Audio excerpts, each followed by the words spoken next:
Apa kabar saudara-saudara? Masih bersemangat? Oke. Saya harus change. Saya tadi datang kemari dengan pemikiran ingin berkhotbah yang terambil dari 2 Tawari pasalnya yang ke-7 ayatnya yang ke-14. Tapi kemudian saya berpikir I gotta change the directions of my message today. Saya rasa bahwa saya pada malam hari ini akan datang untuk menghibur saudara dan menguatkan saudara supaya saudara betul-betul bisa menjadi pelaku firman Tuhan. Siapa yang mau menjadi pelaku firman Tuhan? Saudara mau? Amin saudara. Saya tahu mungkin sepanjang 3 sesi tadi saudara like really tense, saudara kayak saudara merasa saya datang untuk menghakimi saudara, untuk menghukum saudara, untuk enggak, saya datang untuk mengangkat saudara supaya the giants in you dinyatakan keluar supaya hal-hal yang dahsyat dalam saudara bangkit keluar. Dan mari kita baca beberapa ayat firman Tuhan. Dan saya berharap ini dapat menolong saudara. Saya akan berjalan dengan iman sementara saya berkhotbah sebab pada malam hari ini saya akan hanya banyak cerita pada saudara untuk memberikan gambaran beberapa hal mengenai apa sih yang penting dalam kehidupan ini. Karena kalau kita dengar firman Tuhan, wah susah kali itu firman Tuhan, ya toh. Orang Batak bilang susah kali. Bagaimana kita mesti mengerjakannya? Kayaknya berat banget, jadi ini, jadi itu, tanggung jawabnya begini, tanggung jawabnya begitu. Apa yang harus kita kerjakan sebagai orang percaya? Nah, saya cuma ingin membahas dengan saudara, ada sebuah perangkat yang saya harus beritahu buat saudara. Gunakan ini, sebab ini berdiam dalam saudara. Kalau saudara mau tanya pada saya, apakah judul khotbah pada malam hari ini? Judul khotbah saya pada malam hari ini adalah The Grace Which I Stand. Kasih karunia di mana aku berdiri. Saya ingin membahas dengan saudara tentang kasih karunia. Saya telah melihat bahwa kalau orang disentuh dengan kasih karunia, kehidupannya pasti berubah. Amin. Kasih karunia telah membuat seorang yang bajingan tengik berubah menjadi seorang hamba Tuhan yang diurapi oleh Tuhan. Saya telah melihat kasih karunia mengubah seorang pelacur berubah menjadi penginjil yang diurapi oleh Tuhan. Kasih karunia telah merubah seorang preman pasar menjadi seorang yang sekarang ini adalah rasul yang luar biasa. Saya bisa melihat orang yang tadinya penakut, timid, terlalu lembut, tidak bisa buat keputusan, disentuh oleh kasih karunia, mereka bisa menjadi orang yang dipakai Tuhan dengan cara yang luar biasa. Nah, doa saya pada malam hari ini sudah bisa berjumpa dengan kasih karunia. I don't know about you, tapi saya termasuk salah satu pribadi yang berjumpa dengan kasih karunia. Sangat malang kalau saudara menjadi orang percaya dan saudara tidak berjumpa dengan kasih karunia. Itu merupakan menurut saya adalah kecelakaan terbesar dalam kehidupan saudara. Sebab seharusnya kalau orang percaya kepada Tuhan, dia akan berjumpa dengan kasih karunia yang ubah seluruh kehidupannya. Dan saya berharap malam hari ini saudara berjumpa dengan kasih karunia. Saudara mau ketemu dengan kasih karunia? That is the hope of my message. Dan saya berharap kalau saudara berjumpa dengan kasih karunia, seluruh kehidupan saudara akan berubah. Nah, mari kita buka Alkitab kita. Kita akan membaca dalam 2 Korintus pasalnya yang ke-12. Saya berharap firman Tuhan ini akan encourage saudara, akan memberikan pada saudara sesuatu yang at least kasih saudara pandangan yang tepat bagaimana saudara harus berharap. Dalam kitab 2 Korintus pasalnya yang ke-12. Kalau saudara baca Alkitab, tentu saudara harus baca ayat yang pertama, tapi untuk menghemat waktu kita akan baca ayat yang ke-7 saja. Saya akan baca sampai ayatnya yang ke-10. There is something happened with Paul. Ada sesuatu yang terjadi dengan Rasul Paulus dalam kisah ini. Nah, saya mau tunjukkan pada saudara bahwa kisah ini adalah kisah yang udah mungkin sering dikhotbahkan oleh siapapun. Mungkin saudara pernah dengar khotbah ini berkali-kali, tapi menurut saya ayat-ayat dalam pernyataan yang Paulus tulis di sini adalah ayat yang luar biasa sekali. Nah, mari kita baca ayat yang ke-7 sampai ayat yang ke-10. Firman Tuhan berbunyi sebagai berikut. Dan supaya aku jangan meninggikan diri karena pernyataan-pernyataan yang luar biasa itu, maka aku diberi suatu duri di dalam dagingku, yaitu seorang utusan iblis untuk menggocoh aku, supaya aku jangan meninggikan diri. Tentang hal itu aku sudah 3 kali berseru kepada Tuhan supaya utusan iblis itu mundur daripadaku. Tetapi jawab Tuhan kepadaku, cukuplah kasih karuniaku bagimu, sebab justru dalam kelemahanlah kuasaku menjadi sempurna. Sebab itu terlebih suka aku bermegah atas kelemahanku, supaya kuasa Kristus turun menaungi aku. Karena itu aku senang dan rela dalam kelemahan, dalam siksaan, di dalam kesukaran, dalam penganiayaan dan kesesakan oleh karena Kristus. Sebab jika aku lemah, maka aku kuat. Dari sekian banyak paradoks dalam Alkitab. Tahu kalau saya bilang paradoks ya? Paradoks itu berarti ada hal-hal yang bertentangan, hal-hal yang kelihatannya kontradiksi. Dari sekian banyak paradoks dalam Alkitab, mungkin kasih karunia adalah hal yang paling susah dijelaskan kepada siapapun. Tapi kalau ada hal yang membuat kita sebagai orang percaya kepada Tuhan, living in the kingdom, kalau ada hal yang stands out paling berbeda dari apapun, kepercayaan dunia ini adalah kasih karunia. Kalau ada hal yang membuat, saya pakai istilah, kekristenan adalah sesuatu yang berbeda dari agama yang lain, kepercayaan yang lain adalah karena kekristenan mempercayai yang disebut dengan kasih karunia.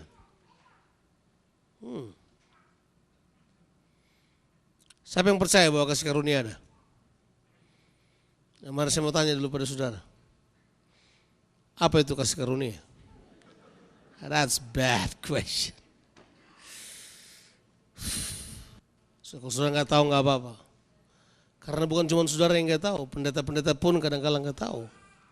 Saya hadir di seminar hamba-hamba Tuhan, ada kira-kira 300-400 hamba Tuhan, begitu saya tanya pada mereka, apakah kasih karunia? Mau tahu jawabannya apa? Anugerah, Pak. Saya tanya balik, apa itu anugerah? Jawabannya adalah apa? Kasih karunia, Pak. Saya kemudian tahu bahwa mereka nggak tahu apa itu kasih karunia. I realize bahwa, the worst things adalah ini. Karena kita nggak tahu mendefinisikannya, kita nggak pernah tahu apa itu. Karena kita nggak tahu apa itu, kita nggak pernah percaya hal tersebut. Tahukah saudara bahwa kepercayaan saudara sangat ditentukan oleh apa yang saudara tahu mengenai hal tersebut? Amin. Alkitab bilang ini, dan kamu akan mengetahui kebenaran, maka kebenaran itu akan memerdekakan kamu. Tahu artinya apa? Hanya kebenaran yang saudara ketahui yang memerdekakan kamu. Tidak semua kebenaran memerdekakan saudara. Hanya kebenaran yang saudara ketahui. Nah sayangnya masalah terbesar kita dari orang percaya adalah kita tidak tahu apa itu kasih karunia. Tapi kalau menyanyi sampai miring-miring men kita nyanyi. Itu ada orang yang nyanyi semua karena anugerah. Kita tanya, apa itu anugerah? Enggak tahu ya. Loh tadi semuanya karena anugerah. Apa itu anugerah? Enggak tahu. Di dalam ayat yang kita baca tadi, Rasul Paulus. Siapa Rasul Paulus? Rasul Paulus adalah seorang yang selama dia belum menjadi orang Kristen pengikut Yesus, dia adalah the most outstanding person in his generation. Bayangkan, dia adalah tokoh ke-6.000 dari Sanhedrin. Di zamannya dia adalah murid terpandai dalam sekolah yang namanya Gamaliel. Orang ini adalah orang yang paling disegani karena pemikirannya. Dia punya mazhab yang sangat keras dalam arti kata Yahudi. Dia adalah seorang Yahudi yang taat beragama. Dia tidak pernah lalai melakukan tugas agamanya. Buat orang Yahudi, this man is powerful. Betul gak sih? Hebat banget orang ini. Waktu dia bertobat dengan drastis, seluruh perjalanan hidupnya berubah. Nah, dia menjadi seorang rasul yang hebat sekali. Dipakai oleh Tuhan. Tapi sayang dalam kisah ini, Alkitab bilang, ada tujuan Tuhan menaruh duri dalam daging. Semua bilang dulu kata itu, duri dalam daging. Itu istilahnya thorn in the flesh. Saya punya itu, saudara punya itu. Mungkin setiap orang punya itu. Apalagi kalau saudara diberi karunia yang sangat banyak oleh Tuhan, saya yakin siapa saja yang punya kelebihan sangat banyak, pasti ada thorn in the flesh dalam kehidupannya yang membuat dia, kita bilang, supaya aku jangan meninggikan diri. Tidak ada manusia sempurna di dunia ini. Itu tujuannya begini, supaya kita tidak meninggikan diri. Ya, makanya kalau ada orang yang sombong, dia salah sendiri. Mengapa? Karena harusnya sombong. Karena kita tidak perlu sombong. Karena dalam kita memang ada kekurangan-kekurangan. Banyak sekali. Kalau sudah hidup dengan saya, sudah tahu bahwa saya kurang banyak. Misalnya kurang tinggi, itu sudah pasti. Ya, kurang ganteng, itu pasti sudah pasti. Ada banyak hal yang saya kurang, yang pasti kalau sudah bergaul dengan saya, sudah akan mendapati hal tersebut. Kurang cerdas, itu sudah pasti. Sudah akan ketemu dengan saya dan sudah bakal tahu banyak kekurangan saya kalau sudah bergaul dengan saya. Ada begitu banyak hal yang kurang dalam diri saya. Nah, untuk Rasul Paulus, kekurangannya itu luar biasa banget. Bayangkan rasul yang luar biasa. Mau tahu siapa Paulus? Itu sapu tangannya orang sakit pegang sembuh. Sapu tangan kita dipegang orang sehat jadi sakit, sudah bisa bayangkan. Paulus sapu tangannya dipegang orang sakit sembuh. Ditulis di Alkitab. This man is so powerful. Tapi Alkitab bilang dia punya duri dalam daging. Nah, mari saya beritahu dulu pada saudara. Apakah duri dalam daging buat Rasul Paulus? Ada banyak tafsiran mengenai apakah duri dalam daging bagi Rasul Paulus. Waktu saya masih sekolah teologi, bayangkan, saya belajar di sekolah teologi cukup lama. Pernah 2 tahun, tambah 2 tahun, tambah 3 tahun, tambah 2 tahun, tambah banyak tahun. Jadi kita belajar terus. Saya baca-baca, saya temukan bahwa berubah-ubah tafsirannya. Ada yang bilang sakit mata, ada yang bilang sakit yang menjijikkan gak tahu apa. Tapi ada satu tafsiran yang paling berani. Saya baca 11 tafsiran mengenai hal ini. Tafsiran yang paling berani berkata begini, bahwa Paulus yang penuh kuasa itu, Paulus yang outstanding itu, ternyata punya duri dalam daging yang namanya penyakit epilepsi. Tahu epilepsi? Ayan. Itu kan kurang keren hamba Tuhan diurapi epilepsi.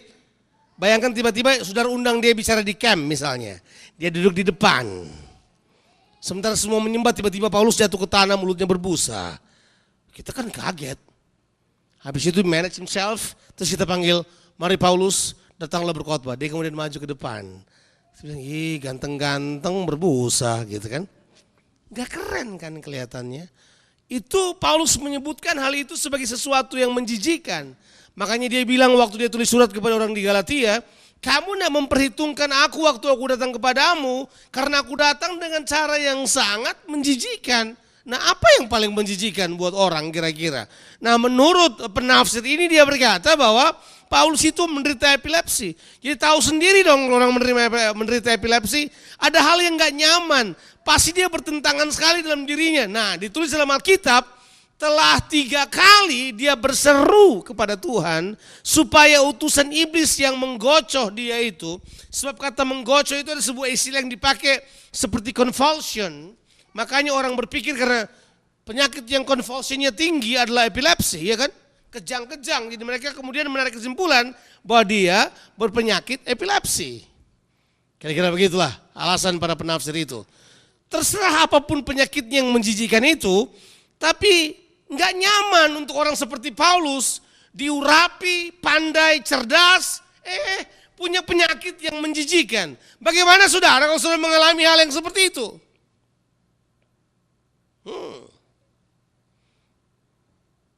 Paulus berdoa, biar utusan iblis yang menggocoh ini diambil daripadanya, undur daripadanya.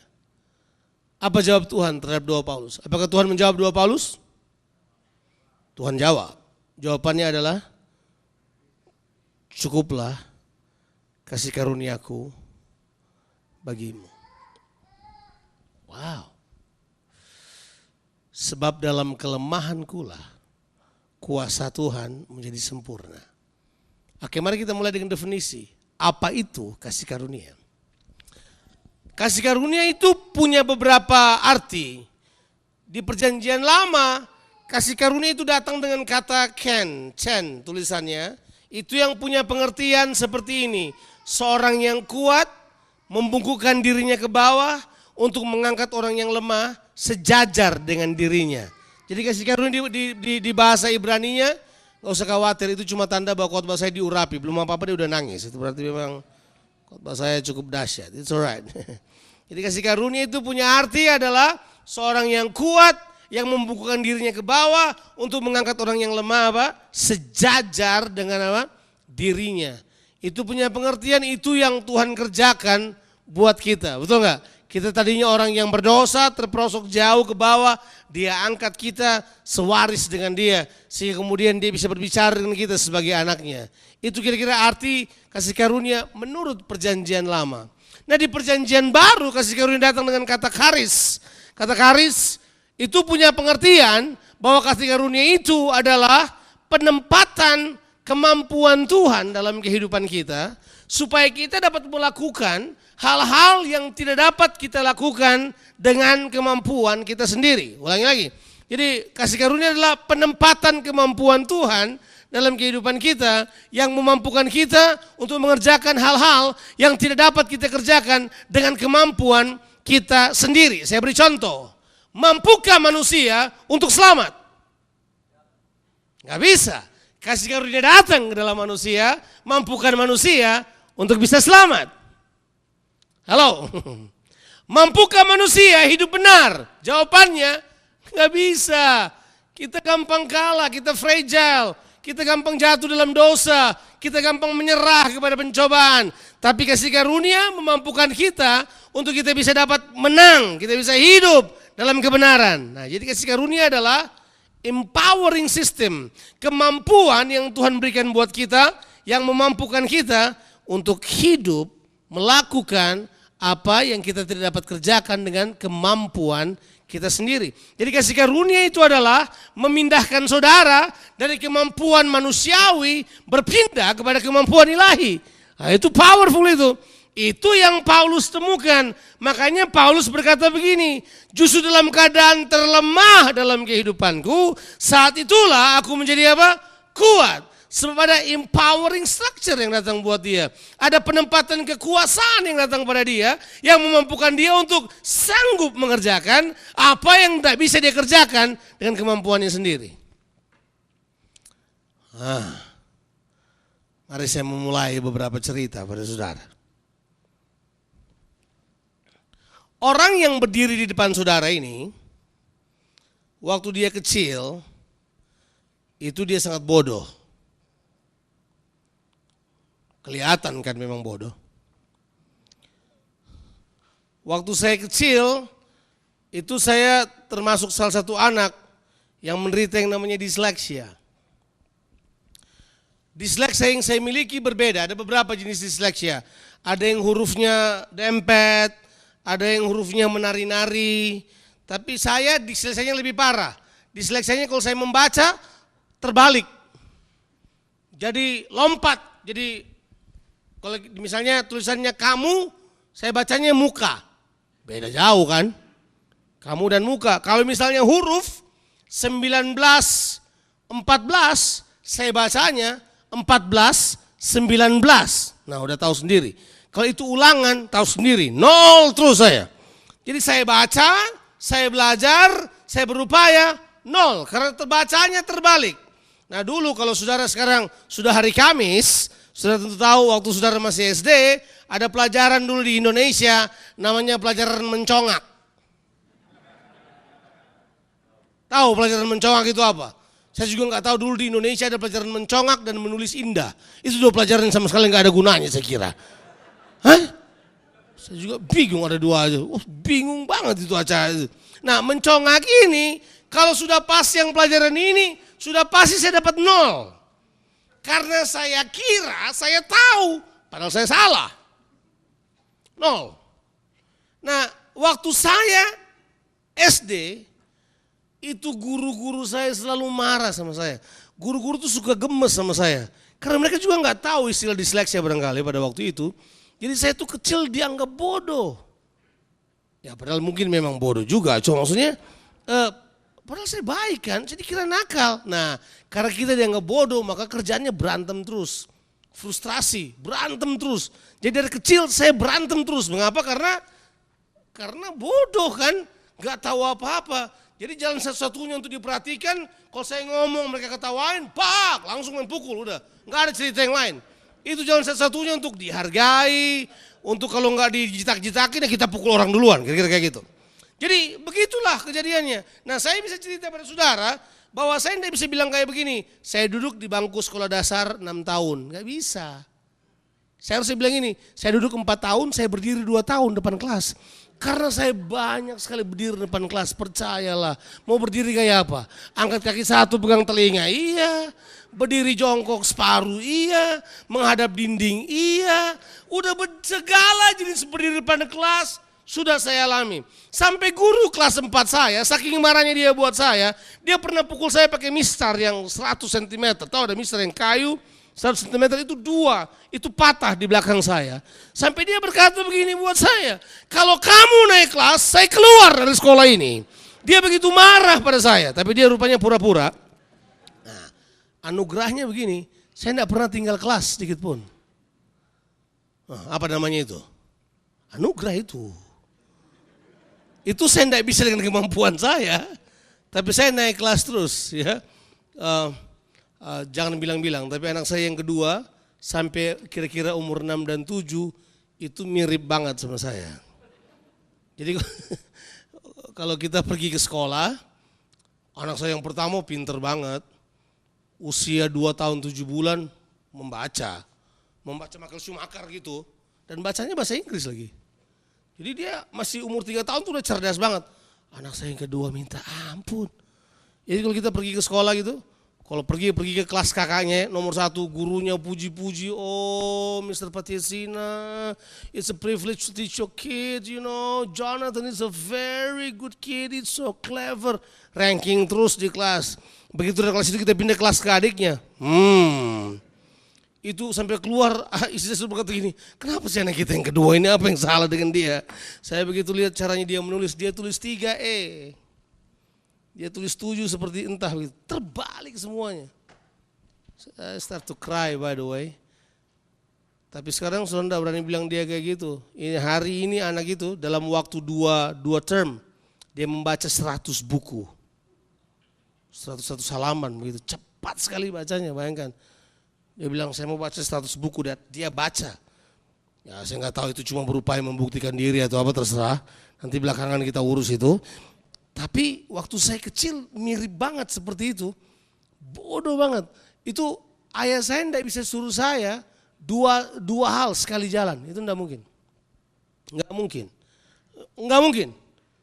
Misalnya dia mau suruh saya, dia panggil saya, orang Ambon panggil anaknya Nyong. Nyong, itu bukan monyong, Nyong. Salah saudara. Nyong, ke kamar ambil kacamata. Saya bisa lari masuk kamar, saya keluar lagi tidak bawa kacamata. Dia mesti pegang bahu saya sambil berkata, Nyong tadi yang papi suruh ambil kacamata. Dia mesti masuk ke dalam kamar, tunjukin kacamata buat saya, baru dia keluar. Ini kacamatanya, gitu. Paling sering kalau dia suruh saya pergi ke temannya dia, misal dia ada janji sama Om Joko, dia beritahu begini, Nyong pergi ke rumah Om Joko, beritahu Om Joko, papi tidak bisa ketemu Om Joko sebentar malam karena papi ada janji yang lain, jadi papi nggak bisa datang. Tolong pergi ke rumah Om Joko, kasih tahu Om Joko. Saya pergi ke rumah Om Joko, main seharian, tidak beritahu sama Om Joko. Jadi Om Joko bakal telepon ayah saya sebelum kata, Papa Tisina kenapa nggak datang? Oh bukan, saya sudah kirim itu Jonathan situ. Oh iya dia main seharian sini, jadi pulang saya pasti dipukul lagi. It's just like that this life. Ayah saya begitu frustrasi dengan saya. Karena sudah bodoh begitu, kalau terima raport kesian banget, minta ampun. Kedua, satu kakak saya dan adik saya itu kalau pulang terima raport, ranking 1, ranking 2. Saya ranking 2, ranking 1 dari bawah biasanya. Tidak pernah, raport itu semuanya, dulu kan raport itu kalau jelek merah toh. Jadi saya punya merah semuanya. Yang biru cuman kesenian, itu saja satu, udah gak ada yang lain. Cuma karena nyanyi aja. Jadi kemudian yang lain berantakan, udah tidak ada lagi cerita yang lain. Saya kadang-kadang suka minder, saya suka lihat di kaca, bilang ini saya anak siapa sih sebenarnya ini? Suka tertekan, tidak bisa bikin apa-apa. Orang tua saya juga nggak tahu gejala apa. Jadi orang tua suka bilang buat saya gini, nah kamu nggak bisa jadi apa-apa deh, kamu nggak bisa jadi orang. Padahal saya sudah orang kan, emang saya apa coba? Ya dulu saya sudah dengar yang kayak gitu, kata-kata yang merendahkan, kata-kata yang membuat kita tidak berarti, itu paling sering dikatakan buat saya. Tidak pernah satupun dari orang tua saya berpikir bahwa saya bisa jadi seperti saya sekarang ini loh. Mereka nggak yakin hal tersebut terjadi. Tapi mari saya bertahu pada saudara. Waktu saya berjumpa dengan Yesus, everything change. Iya. Sekarang sih sejujurnya udah jarang yang orang berani bilang saya bodoh. Itu jarang. Kalau dia berani bilang saya bodoh, dia harus pikir beberapa kali dulu, itu sudah pasti. Dia sudah pasti akan pikir beberapa kali sebelum bilang saya bodoh, itu sudah pasti. Tapi saya beritahu buat saudara satu hal. Dalam kehidupan saya, perasaan saya tertekan terus. Tapi begitu saya berjumpa dengan Tuhan, ada hal yang berbeda dalam diri saya. Ya. Saya tuh pergi ke Sydney, sekolah. Nggak pernah belajar bahasa Inggris, nggak pernah. Berangkat ke Sydney dengan modal yes, no, thank you. Yes, yes, no, no, thank you, thank you. 3 aja udah.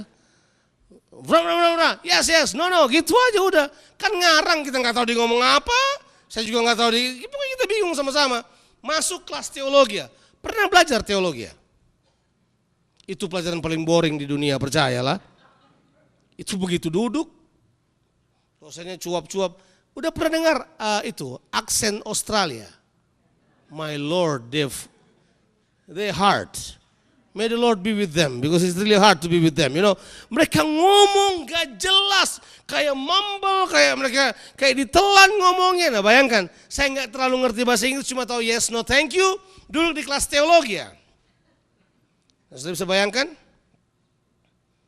Dia ngomong, jadi selama 3 bulan saya belajar teologi ya, itu nggak ada isinya catatan saya.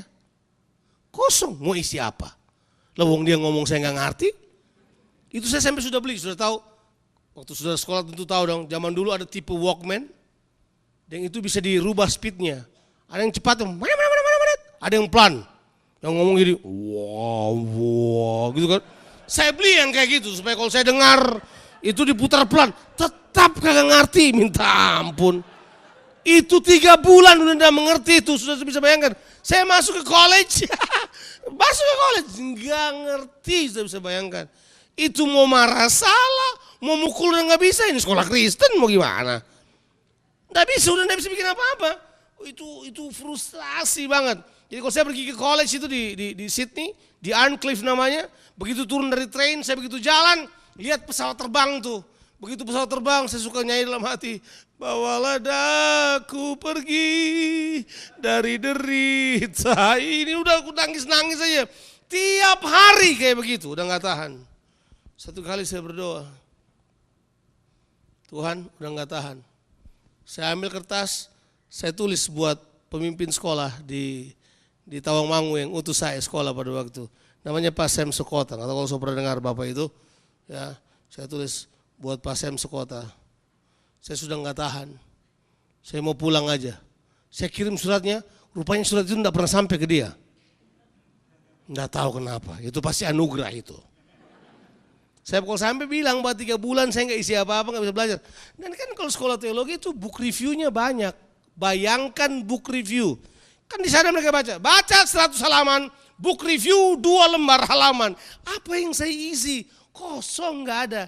Dosen saya cuma berkata, Pak Tiasina, you didn't submit your book review. Yang nggak mau submit apa? Dalam keadaan frustrasi kayak begitu, saya berdoa. Makanya berdoa itu baik. Kalau kita panik, berdoalah. Makanya kalau ada pendeta bilang begini, masalahnya gini, terus kita bilang, doa aja. Itu bukan kamuflase, itu benar. Saya alami. Maka berdoalah saya. Saya berdoa, Tuhan bicara pada saya. Dan bicaranya aneh banget. I love you. Kan gak menjawab dong. Saya kagak ngerti jawabannya, I love you. Sudah. Mimpi, dapat firman Tuhan bunyinya seperti ini. Nah saya jarang mimpi. Saya punya mimpi selalu tidak masuk akal. Lompat pagar, celana robek, dikejar anjing gila. Model mimpi saya nggak ada yang bagus. Saya bukan orang yang punya karunia mimpi, sebab saya memang bukan Yusuf. Bukan. Tapi kali itu saya dapat seperti pernyataan gini. Masa susahmu berakhir. Wah kan keren tuh. Bangun pagi-pagi, masa susah berakhir. Pergi ke college, tetap tidak mengerti. Wah, tapi saya aneh. Satu siang saya pulang, catatan saya mulai ada isinya. Wah, ada perkembangan. Udah mulai 2 lembar halaman ada isinya. Singkat cerita, little that I know, seminggu setelah itu saya mulai berkhotbah dalam bahasa Inggris pertama kali di sebuah gereja. Namanya GSJA, Gereja Assemblies of God di Blacktown. Saya berkhotbah dalam bahasa Inggris.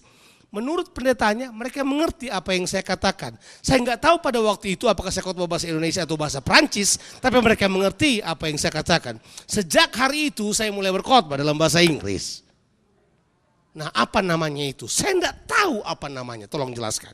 Sampai hari ini kalau saya duduk balik ke belakang, saya tidak pernah mempercayai apa yang terjadi pada saya secara jelas seperti apa. Bahwa hal tersebut telah menimpa saya. Saya yakin itu encounter saya dengan kasih karunia secara langsung.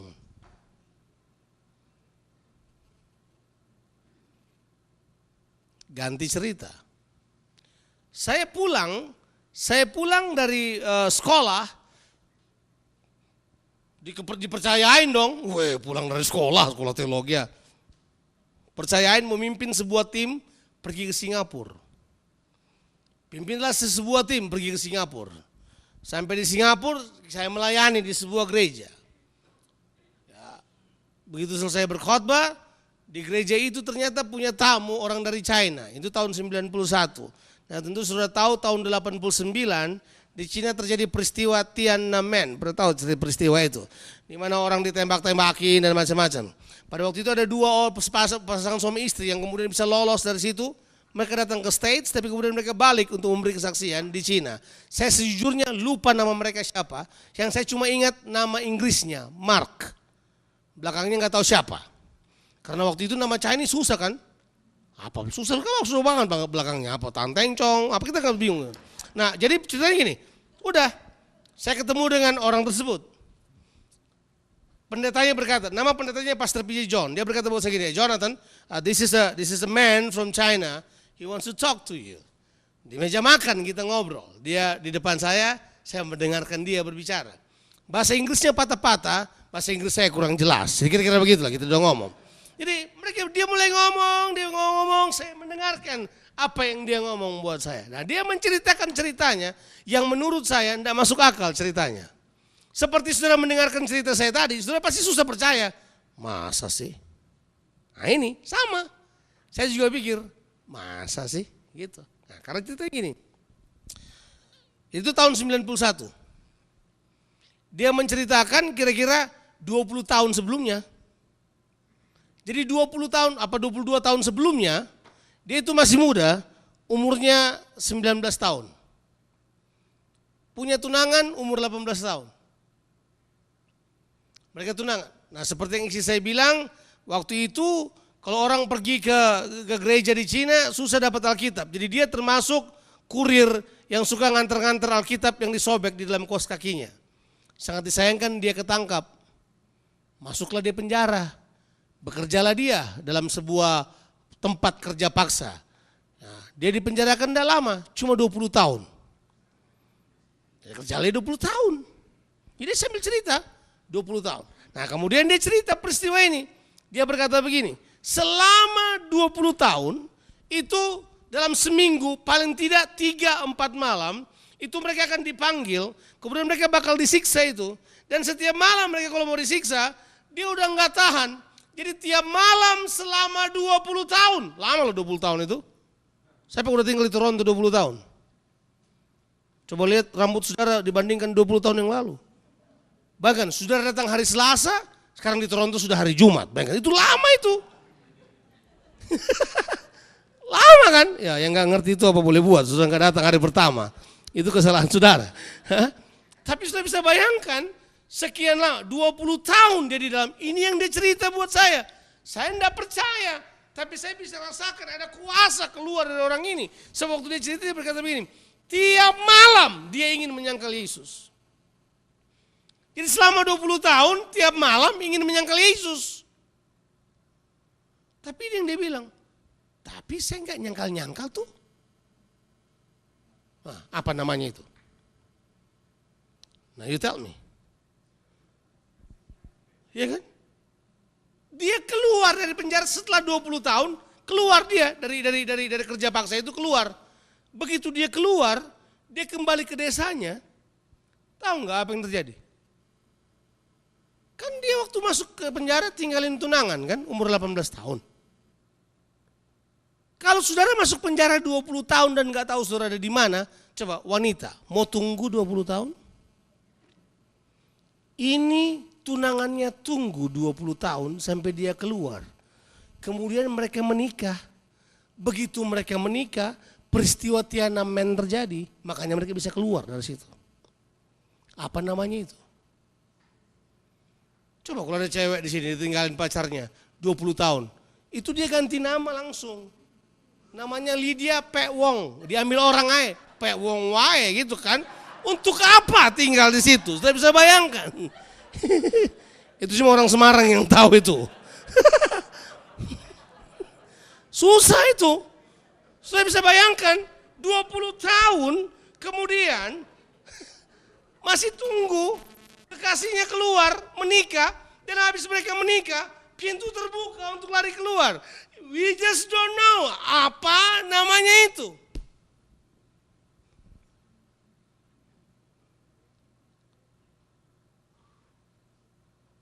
Menurut saudara, kira-kira apa yang dialami Yusuf setelah dia ada di penjara yang paling bawah di Mesir? Kemudian dia bangun besok pagi, dia bertemu dengan raja, yang kemudian kurang lebih 5 menit kemudian dipasangkan ring, dipasangkan jubah, dikasih mahkota, dan raja berkata begini, yang membedakan kamu dan saya cuma tahta saya, selesai. Wah, apa namanya itu? Nah, we just can't answer that dengan mudah. Itu yang Paulus bilang, bahwa justru dalam keadaan kita, dalam keadaan paling lemah dalam kehidupan kita, saat itulah kasih karunia bekerja dalam kehidupan kita. Itulah yang saya sebut dengan kekuatan yang kita tidak bisa sepelekan. Tapi kita orang Kristen, because we have it for free, we take it for granted. Because we take it for granted, ini yang paling mengerikan dari seluruhnya. Kuasa yang bisa membangkitkan raksasa itu, kita tidak miliki lagi.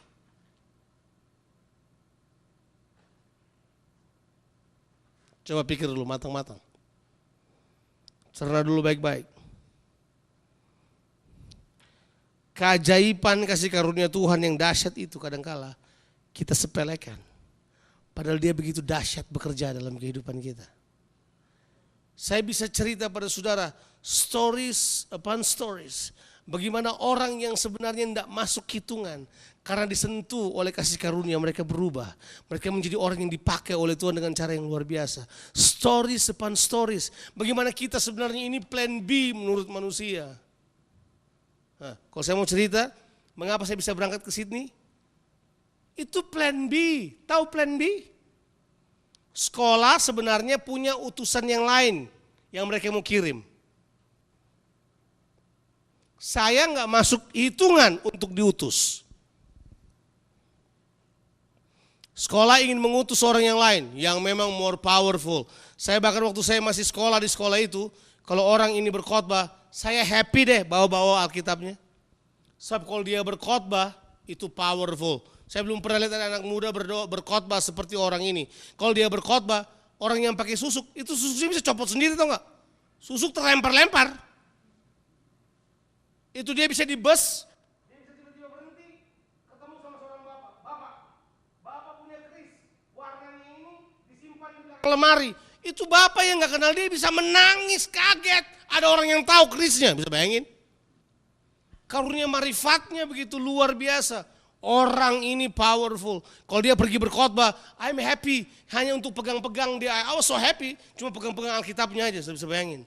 I was plan B, enggak, bahkan bukan plan B, enggak tahu plan Z kali, enggak ada. Tapi saudara mau tahu kenapa? Saya lagi dalam pelayanan keluar. Seluruh sekolah semua dalam pelayanan keluar. Orang ini berbuat kesalahan yang membuat sekolah marah. Dia kemudian didisiplin. Enggak boleh berangkat. Tiket sudah ada, fasilitas sudah disediakan di Sydney, orang tinggal masuk sekolah. Nah tiba-tiba sekolah bingung, siapa yang mau berangkat? Pada hari kepala sekolahnya bingung, Saya pulang dari pelayanan. Dari Rote, jauh Rote itu jauh. Jauh. Pulang dari pelayanan dari Rote sampai ke Tawangmangu. Itu masih bau campur aduk. Saya dipanggil berhadapan dengan dia. Kemudian dia tanya begini, kamu punya paspor? Dalam hati saya KTP aja nggak punya. Saya jawab apa? Saya bisa urus. Iman. Saya bisa urus. Urus paspormu. Sekarang pikir, mau urus paspor nggak ada KTP. Harus urus KTP dulu. Tapi mari saya beritahu buat saudara, kalau saudara punya destiny dan Tuhan mau memulai sesuatu, enggak ada yang bisa hentikan saudara. Hah? Saudara mau tahu? Saya kemudian pergi ngurus KTP. Sebelum paspor kan KTP dulu dong. Berbahagialah orang yang duduk dengan tukang kuda. Saya di situ, sahabat saya tukang kuda di Tawangmangu, itu teman-teman saya semuanya. Nah, pemilik kuda-kuda itu adalah Lurah Kalisoro. Jadi pada waktu saya datang pagi-pagi sekali mau ke situ, lurahnya lagi memberi ceramah kepada tukang kudanya pada waktu itu, sambil memberitahu bahwa hari ini kamu mesti bilang, saya nongol ke situ mengurus. Nah, ini semua ini yang jaga-jaga jaran ini, tukang kuda ini melihat saya, semua berkata gini, Om Jonathan, nama saya bukan Jonathan kalau di situ, orang Jawa panggil Jonathan, nggak tahu kenapa. Ada seorang ibu karena dia tidak tahu bilang sebut nama Jonathan, itu nama Jonathan kan nama Amerika. Dia panggil saya Mas Toyotan. Saya bilang salah bu, nama saya Jonathan bu. Dia mau memperbaiki bukan Toyotan, dia mau Mas Yotoyan. Salah terus, tidak pernah benar. Pokoknya salah terus. Tukang kuda angkat tangan, halo saya datang. Lurahnya langsung tanya, siapa itu? Mereka tanya, itu teman kita pak. Dia mau apa? Mau ngurus KTP. Hanya dalam waktu 30 menit KTP Jonathan jadi. Dari mana itu? Saya naik bus langsung Jaya Tawangmangu Solo dengan cepat. Turun ke bawah untuk ngurus. Kemudian saya berkata, paspor. Paspor. Oke, kamu berangkat. Berangkatlah saya. Tidak direncanakan. Itu plan apa namanya itu? I can tell you stories about my life yang you just don't believe how saya bisa jadi seperti saya sekarang ini. Sebab itulah anugerah. Kita tidak bisa karang, kita tidak bisa buat, kita tidak bisa cerita. It just happen. Terjadi aja.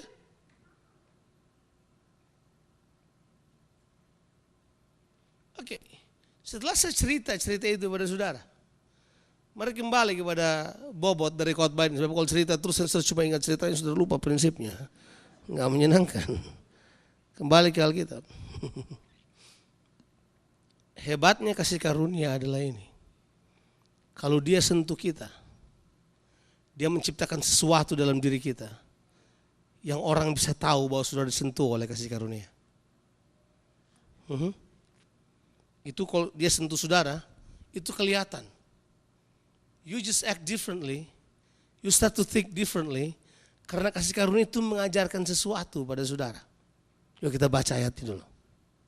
Titus pasalnya yang kedua, let's see that one.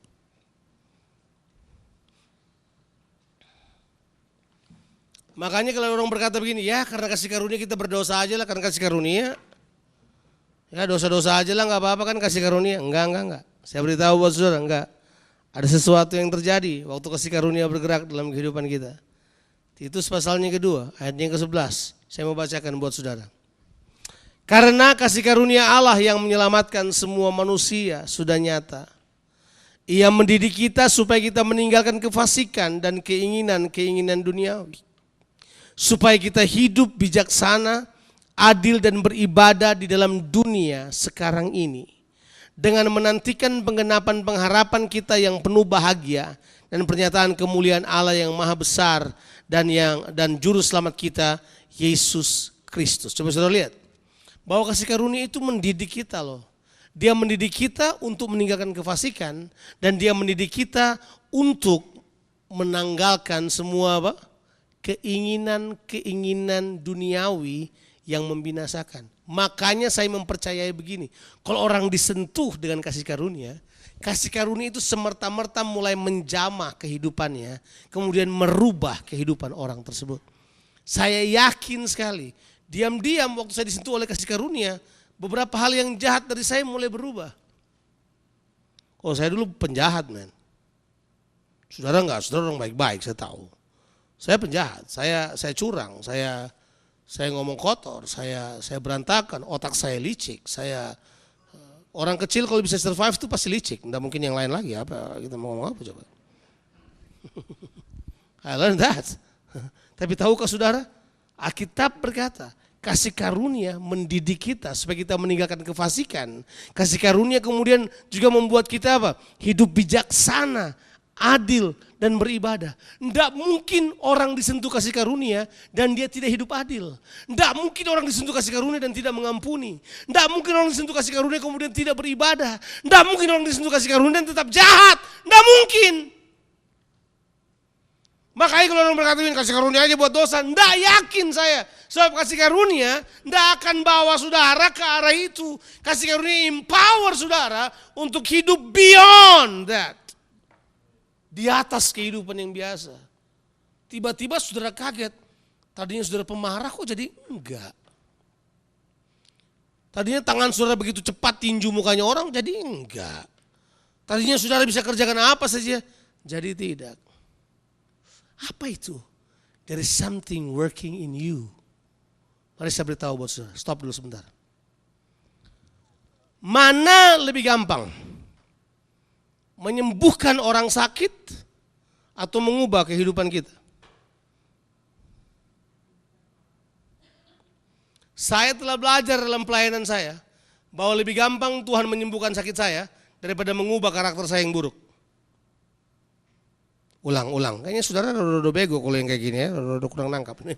Bahwa lebih gampang Tuhan menyembuhkan penyakit saya daripada Tuhan mengubah karakter saya yang bengkang-bengkok, daripada Tuhan mengubah karakter saya yang enggak jelas ini.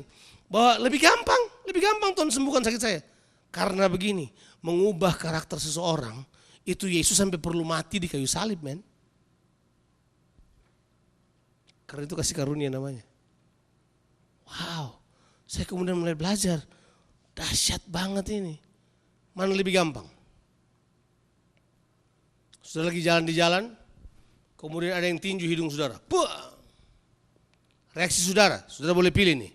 Mana lebih gampang? Saudara tatap dia, saudara kemudian tinju lagi kembali hidungnya, saudara cungkil matanya, saudara cabut jantungnya. Kemudian saudara tertawa, hahaha. Atau saudara berkata begini, saya mengampunimu. Pulanglah dengan damai sejahtera. Kiranya berkat Tuhan turun ke atas rumahmu. Mana lebih susah? Yang kedua lebih susah. Karena kita manusia pada dasarnya pembalas. Kita manusia pada dasarnya curang. Kita manusia pada dasarnya kalau orang gigit kita, gigit balik. Kalau orang tampar kita tampar balik. Pada dasarnya kita manusia seperti itu. Makanya susah sekali diminta kita sabar. Itu susah. Nonsens kalau kita mau sabar. Nggak mungkin. Dari mana kemampuannya? Nggak ada. Betul kan? Nah makanya kasih karunia punya tugas tuh. Bikin yang aneh-aneh begini terjadi. Tiba-tiba kita sabar. Tiba-tiba kita nggak nampar orang. Tiba-tiba kita nggak buat sesuatu. Tiba-tiba ada sesuatu yang terjadi dalam kita. Sebab kasih karunia itu adalah empowering, kemampuan, penempatan kemampuan kuasa Tuhan dalam kita untuk memampukan kita melakukan hal-hal yang tidak mungkin kita kerjakan dengan kemampuan kita sendiri. Saya telah duduk bercerita dengan penjudi kelas berat. Saya telah duduk, itu judi paling susah, men. Judi itu susah. Itu judi dan narkoba dua hal yang berat itu. Itu berat banget. Di rumah kami di Melbourne ada orang yang dia itu bikin Crown. Di Melbourne itu terkenal sama Crown Casino. Itu Crown Casino tuh gede banget, yang tinggal di Melbourne tahulah. Itu tempat ibadah tersendiri buat orang-orang yang seperti ini. Mereka kebaktiannya lebih lama biasanya dari kebaktian gereja kalau di Crown. Itu perpuluhan mereka habis di situ dan persembahan mereka tinggi-tinggi di situ. Mereka menyumbang banyak di situ sampai rumah, mobil mereka bisa serahkan di situ. Bapak ini rumah, mobil sampai istrinya tinggalkan dia, istrinya pulang ke Indonesia. Bapak itu tinggal sendiri di Melbourne, udah enggak bisa bikin apa-apa lagi. Kerjaannya cuma tinggal di situ, tapi tetap main judi, udah. Itu dikhotbahin, diapain, enggak pernah bisa berubah. Dia tinggal dengan kami. Apa yang coba kami sodorin buat dia, cuma beritahu buat dia bahwa cuma kasih karunia yang bisa tolong kehidupannya. Hari ini sudah berhenti hal tersebut. Hari ini sudah tidak buat hal tersebut lagi. Perokok berat sudah tidak merokok lagi. Hal mulai berubah, kelihatan dalam kehidupannya. Dari mana kemampuan itu muncul? Kasih karunia bekerja dalam kehidupannya. Wow. Hei, kadangkala kita pikir begini, kok orang lain bisa saya nggak bisa? Apa masalahnya? Kenapa kita nggak bisa mengalami kasih karunia? Apa? Apa yang menyebabkan hal yang terjadi? Let's see. Kalau sudah baca di Alkitab, di seluruh Alkitab, Yesus itu kelihatan sangat perkasa, betul kan? Iya nggak sih? Tapi hanya ada satu bagian di Alkitab, yaitu Yohanes 18, di mana waktu dia berdoa, dia dalam kondisi yang paling rendah dalam kehidupannya. Pernah ketemu Yesus dalam keadaan seperti itu? Dicatat di Alkitab. Dia berkata kepada murid-muridnya, aku sangat gentar, seperti mau mati rasanya. Berjaga-jagalah dengan aku. Apakah muridnya berjaga-jaga dengan dia? Enggak, ketiduran. Betul kan? Yesus kemudian berdoa. Alkitab berkata waktu dia berdoa sampai peluhnya pun jadi seperti apa? Keluar apa? Darah. Itu ada hal yang aneh. Menurut cerita bahwa peluhnya itu pecah seperti itu karena stres tingkat tinggi. Itu luar biasa. Siapa percaya darahnya berkuasa? Makanya darahnya juga bisa bereskan stres saudara. Dia dalam keadaan seperti itu ketakutan luar biasa. Tapi pasal 18 mencatat seperti ini. Dalam keadaan titik paling lemah kehidupannya. Ingat gak ketika serdadu-serdadu datang untuk tangkap dia. Kemudian mereka nggak tahu siapa Yesus. Mereka bertanya begini, di manakah Yesus orang Nazaret itu? Kemudian dia berkata begini, I am. Apa yang terjadi pada mereka? There is power comes out of his life. Dalam keadaan paling lemah dalam kehidupannya, justru orang tidak bisa tangkap dia. Makanya begini, Yesus tuh nggak mati karena ditangkap dan dibunuh, percayalah. Dia mati karena dia menyerahkan nyawanya. Itu Alkitab tulis buat kita. Betul gak sih? Nah, kasih karunia itu bekerja seperti itu. Berikan power muncul dalam kehidupan saudara. Kita bisa manusia yang sangat sederhana. Kita bisa manusia yang kelihatan lemah. Kita bisa rentan sekali. Mungkin kita juga punya penyakit kayak Paulus. Mungkin kita punya apa saja. Tapi kalau kasih karunia bekerja dalam kehidupan kita, something happen. Nah itu yang saya ingin tawarkan kepada saudara as a church.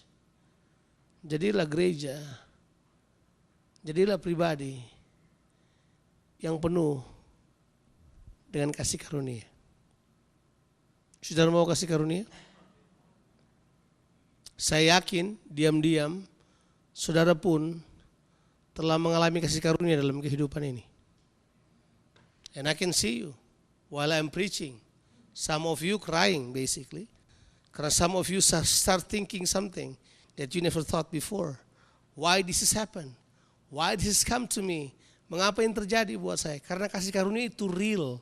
Kasih karunia tidak bisa dipura-purain. Itu terjadi real dalam kehidupan kita. Kasih karunia itu bukan sesuatu khayalan. Bukan sesuatu yang dibuat-buat. Ketika dia menyentuh kita, it's real, it happened. Oke. Saya mau cerita dua cerita yang telah mengganggu saya selama ini. Siapa yang punya pertanyaan yang gak terjawab dalam kehidupan ini? Ada gak pertanyaan yang gak terjawab dalam kehidupan saudara? Saya punya pertanyaan yang gak terjawab. Pertanyaan saya yang gak terjawab adalah begini. Ayah saya adalah pribadi yang paling baik. Pada tahun 94, ayah saya kena stroke. Waktu ibu saya meninggal, pada tahun 88, ayah saya Kemudian mengalami kesepian yang luar biasa.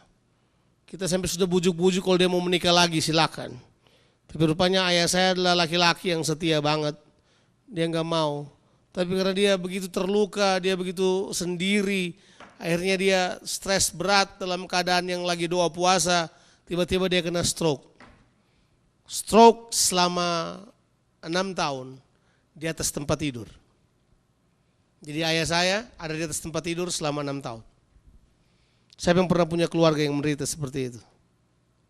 Man, I tell you, those kind of things challenge your faith beyond limitation. Karena saya seorang hamba Tuhan.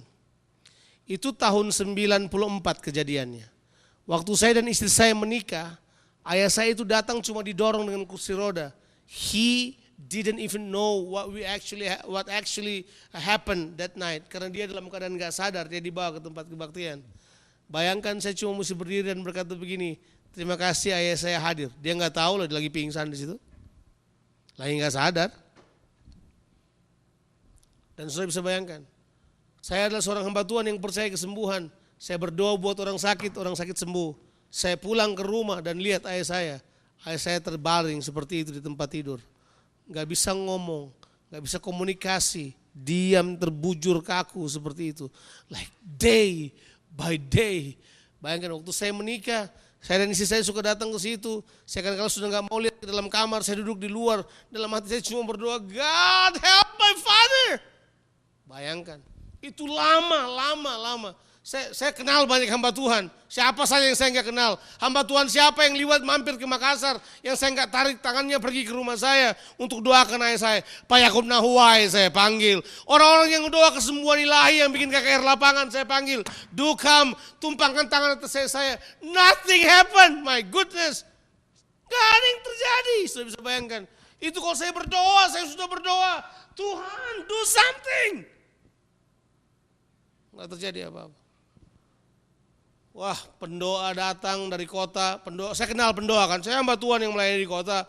Pendoa datang sambil berkata gini, Bang Jo, kalau di Makassar mereka panggil saya Kak Jo. Kak Jo, kami dapat penglihatan Kak Jo. Kaki satunya papanya Kak Jo itu udah masuk surga, tapi kaki yang satu masih ditahan sama anak-anaknya. Jadi begini Kak Jo, serahkan pada Tuhan. Kalau Kak Jo serahkan ya Tuhan ambil, cuma Kak Jo gak serahin. Dalam hati gue, ya ampun, apa yang gak serahin, kalau Tuhan mengambil, ngambil aja deh, aduh, biayanya banyak. Mulai marah. Oh, kalau kita marah susah sopan. That's true. I tell you the story, ini terjadi pada saya.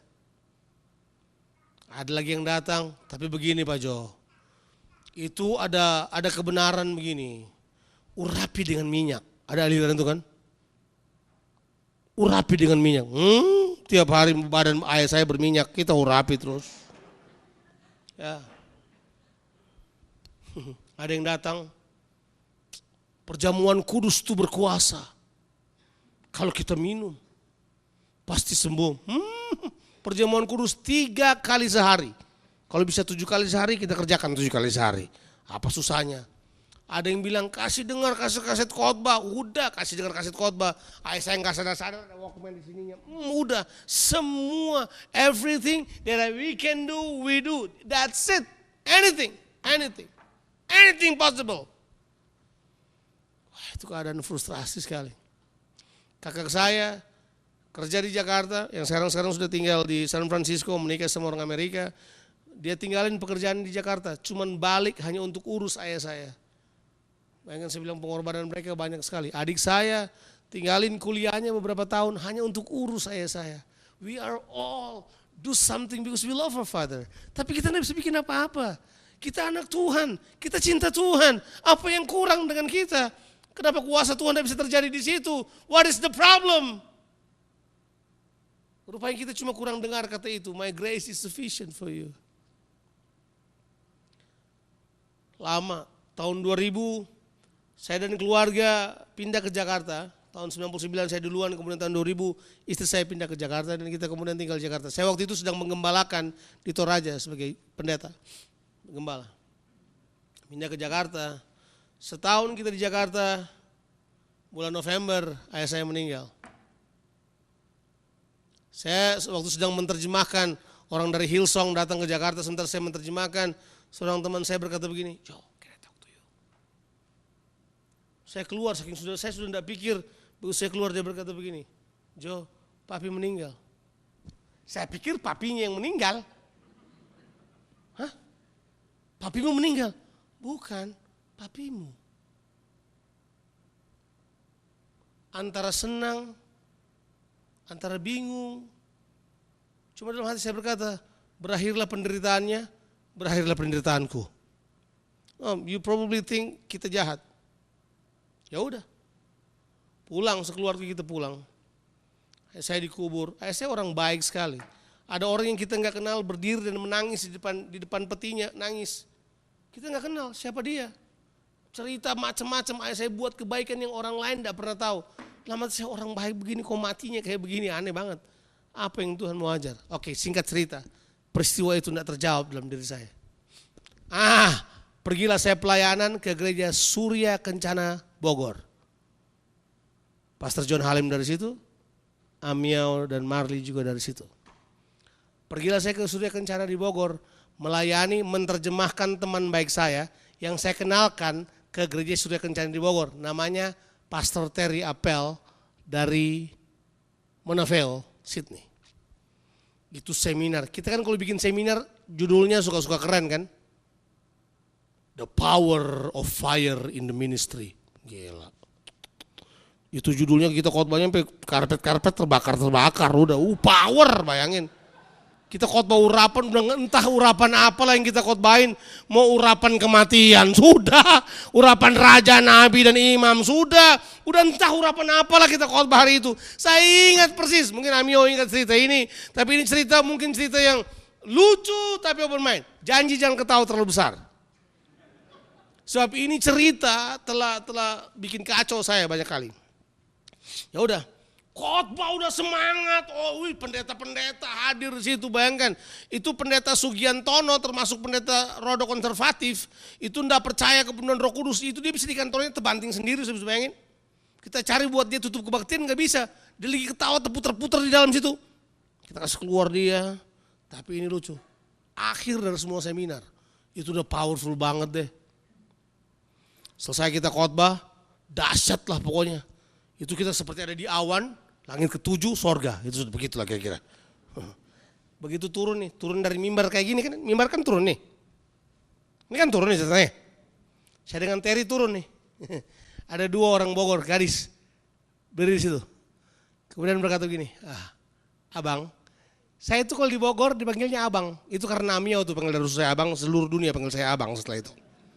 Masa muka abang emang. Tapi ini lucu nih.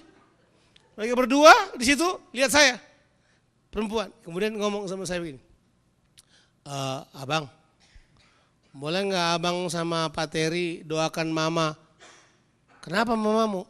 Mama meninggal. Jadi tolong doakan supaya mama bangkit.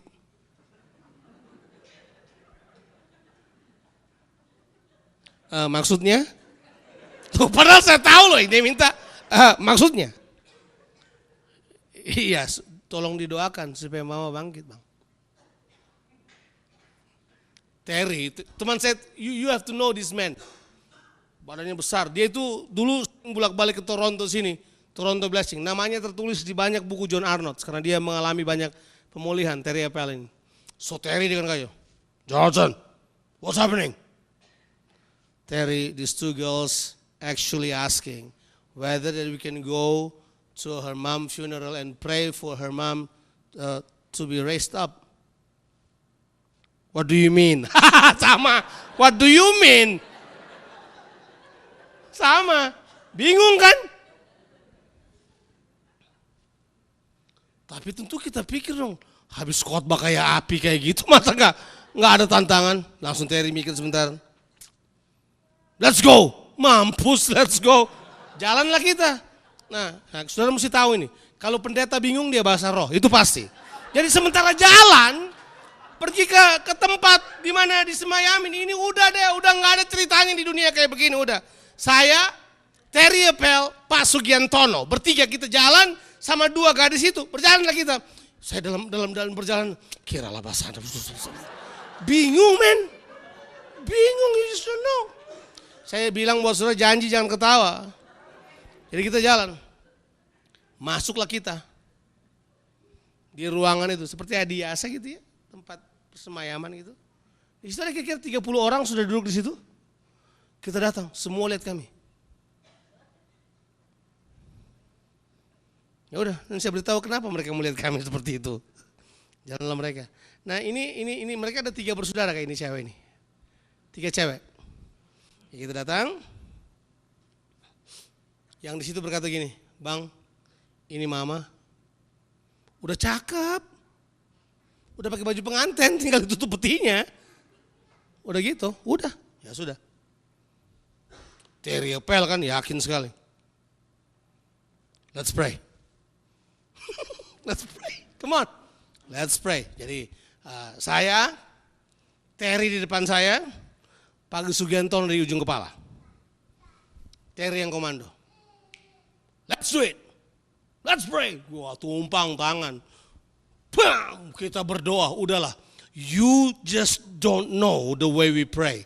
Udah entah apa kita ngomong, udah panggil roh kehidupan, tolak roh kematian, udah Roh Kudus datang, Tuhan jamah, bangkit, udah semuanya. For 20 long minutes. Lama itu 20 menit. Wow, udah kayak belah laut, udah terserah. Amin. Gak bangkit. Kalau bangkit, kita suruh mati lagi, kita videoin dari awal. Salah saudara. Gak bangkit men. Capek 20 menit. Itu gua rasa pecahinlah kepalaku ini Tuhan. Aduh, mau apa nih. Terus Terry dengan tenang. Itu Terry termasuk salah satu hamba Tuhan yang urat rasanya udah putus. Dia dengan tenang aja berkata, Jonathan, tell those girls this is the time for them to say goodbye to their mother. You tell them, I want to go to the toilet.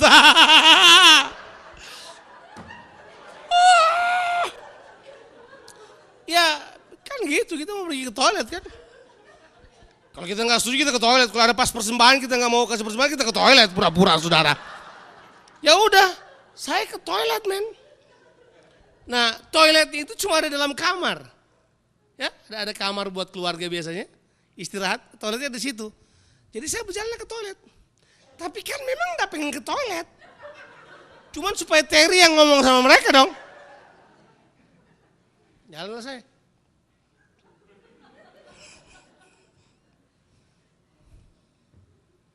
Begitu saya mau masuk pintu dalam kamar mandi itu, saya lihat di atas tempat tidur Alkitab yang terbuka.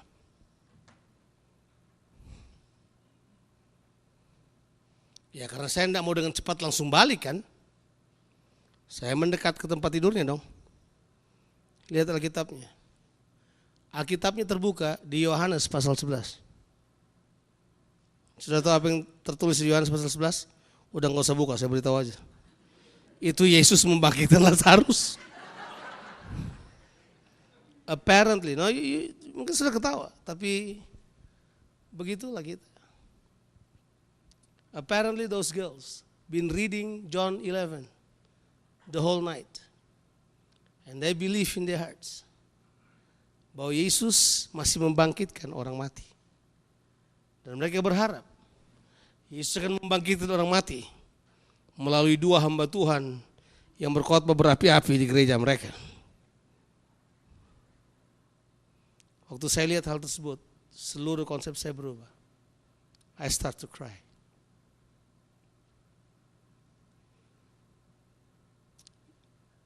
Itu mahal. Karena Tuhan mulai bicara buat saya satu hal yang saya tidak pernah terima sebelumnya. Tuhan bilang buat saya, Jonathan, thousands, millions of Christians try to take verses that they can think, they can believe that will happen in their lives. Mereka mau coba ambil ayat Alkitab yang mereka pikir bisa terjadi dalam kehidupan ini. Saudara juga begitu kan? Kita suka ambil 1-2 ayat dan kita mencoba apply dalam kehidupan kita. Dan hal tersebut nggak terjadi. Nggak tahu iman ada di mana. Kita sendiri bingung apa yang terjadi. Tuhan cuma berkata buat saya gini, nggak usah khawatir. Tiba-tiba langsung saya ingat, 6 tahun saya bertanya hal yang sama. Mereka mungkin cuma 1 malam baca itu. Saya 6 tahun membaca Markus 16 ayat yang ke-17 dan 18. Orang percaya tumpang tangan, orang sakit sembuh. Saya baca paling sering di telinga ayah saya, Yesus menyembuhkan orang yang lumpuh, Yesus menyembuhkan orang yang buta. I read it to my father's ears, day in, day out. Hari itu enggak terjadi apa-apa. Tapi seperti Tuhan bilang buat saya sesuatu.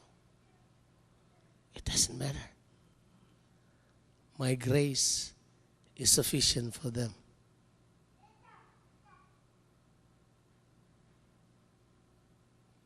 Enam tahun saya nggak baca ayat itu. Ayat itu seperti tutup buat saya selama 6 tahun. Bisa bayangkan. Harusnya ayat itu saya sudah dengar dari awal. Mungkin selama 6 tahun saya juga pernah berkhotbah ayat tersebut. Mungkin sudah berpikir bahwa saya sedang mengkhotbahkan dan membuat iman saudara tidak berjalan barangkali. Tapi enggak, saya percaya begini. When grace take over, even your faith doesn't count. Sebab kalau grace mulai bekerja, dia tidak butuh iman saudara. Seluruh kehendak Tuhan yang terlaksana. Tidak ada yang lain lagi. Kemampuan Tuhan, kehendak Tuhan, rencana Tuhan. Tidak ada yang lain lagi. Sudah tahu hari itu? Saya pulang. Saya keluar dari kamar itu. Saya lihat mereka udah lain. Terry udah duduk, udah senyum-senyum. Itu cewek-cewek 3 juga coba berkata gini, nggak apa-apa kok bang, ya udah. Ya kalau meninggal ya udah kita kubur aja bang. Apparently, cewek-cewek itu udah beritahu semua yang hadir itu. Sebentar ada 2 hamba Tuhan bakal datang, akan doakan mama supaya mama bangkit. Itu sebabnya waktu kita masuk mereka liatin kita. Karena udah diberitahu. But that day, something happened in my heart. It doesn't matter what happened to me. It doesn't matter what happened to the believers. Tidak peduli apa yang terjadi pada saudara, tidak peduli apa yang terjadi pada saya. Sebab begini, kalau kasih karunia ada di situ, itu tidak harus terjadi menurut mau kita kok. Kalau terjadi menurut kehendak Allah, semuanya bakal berjalan lancar. Sepanjang perjalanan pulang, betul-betul saya seperti terangkat beban saya selama 6 tahun tungguin ayah saya seperti itu. Seperti lepas, tidak tahu apa connectionnya. Tapi hari itu seperti ada yang terobosi saya. Cuman karena kata itu, my grace is sufficient for you.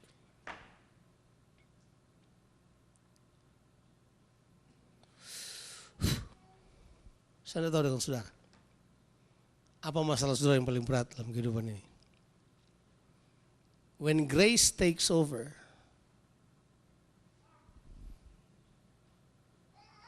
itu beyond what you can think.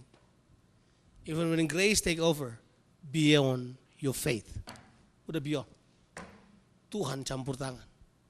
Tuhan turun tangan.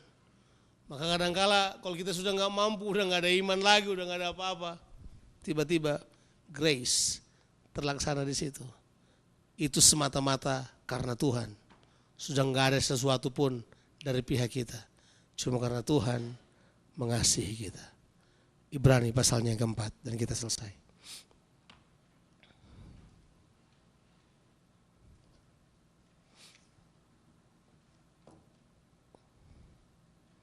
Kitab Ibrani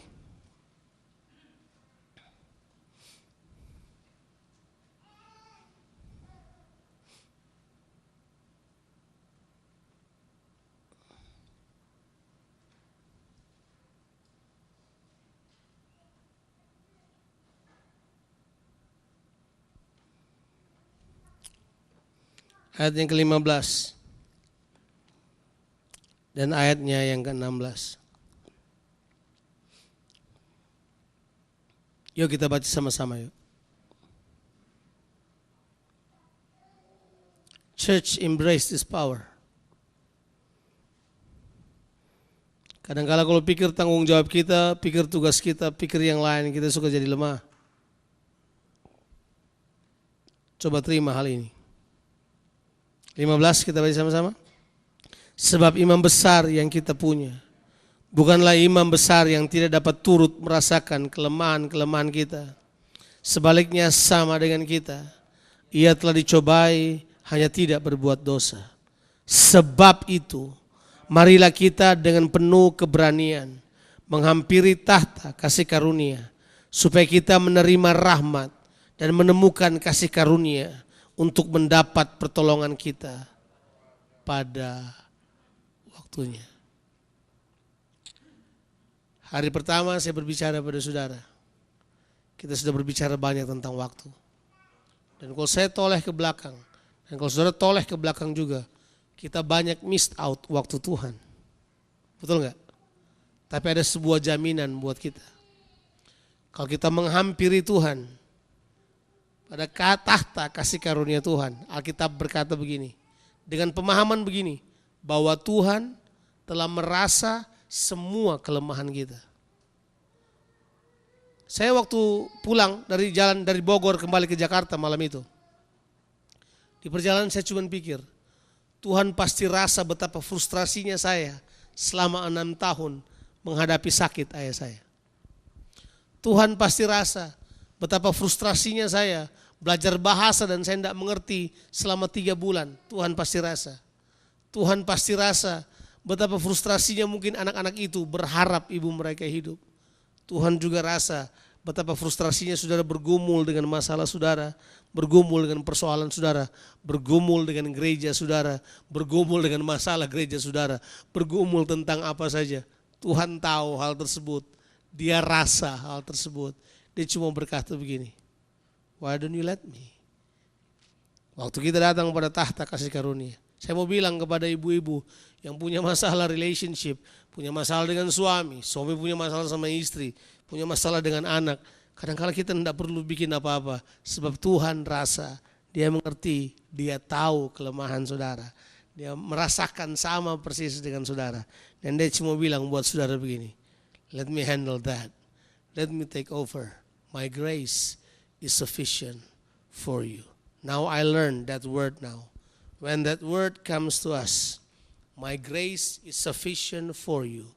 It means God say like this, let me take over. Halo? Halo? Dia mau bilang begini, let me take over. It's not your problem anymore. Let me take over. That's my problem now. Waktu itu, waktu saudara datang, saudara tidak perlu yang lain. Saudara cuma perlu kerendahan hati, mengakui bahwa saudara butuh Tuhan. Mungkin saudara frustrasi dengan keadaanmu sendiri. Mungkin saudara frustrasi dengan kelemahanmu sendiri. Mungkin kamu jatuh bangun dengan kesalahanmu, kelemahanmu, jatuh bangun dengan perasaanmu, jatuh bangun dengan nafsumu, mungkin sudah gagal. Saudara mungkin gak kuat. Mari saya beritahu pada saudara, kasih karunia Tuhan cukup buat saudara. Let him take over. Mari kita berdoa.